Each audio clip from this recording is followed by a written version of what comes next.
Walmart Plus stops working for three main reasons: payment verification failures, app session errors, or account eligibility issues tied to subscription status. By the end, you'll know exactly why the service breaks, how to identify the real cause in minutes, and what actually fixes it inside the Walmart ecosystem. The first thing to check is your subscription status. If your Walmart Plus membership payment fails or expires, features like free delivery, scan and go, and member pricing stop working immediately. The system does not always show a clear warning before disabling access. Next is payment method verification. If your card expires, gets blocked, or has a billing mismatch, the subscription can remain active on paper but stop functioning in the app. That creates situations where you are logged in but still treated as a non-member.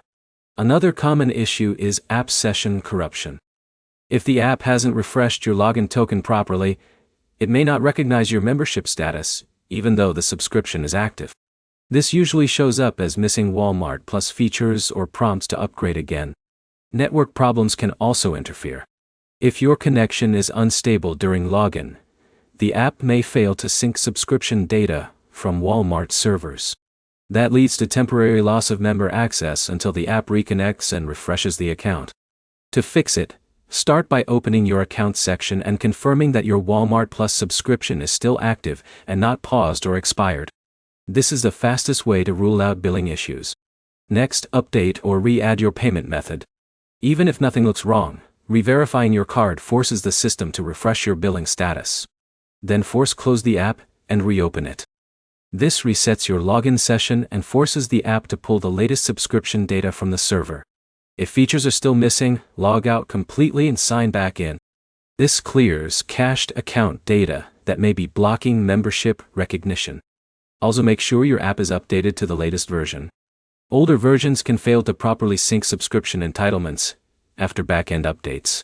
If none of these steps work, your account may be flagged for a billing review, and support needs to manually refresh your membership status. To sum it up, Walmart Plus issues usually come from payment failures, session glitches, or sync problems between your account and the app. The fastest fix is confirming your subscription, refreshing payment details, and restarting your session. The next step is to check your billing status inside the app, so you can immediately spot whether the issue is payment-related or just a sync error. Like and subscribe for more simple breakdowns of app subscription problems that usually look complicated but come down to a few clear checks.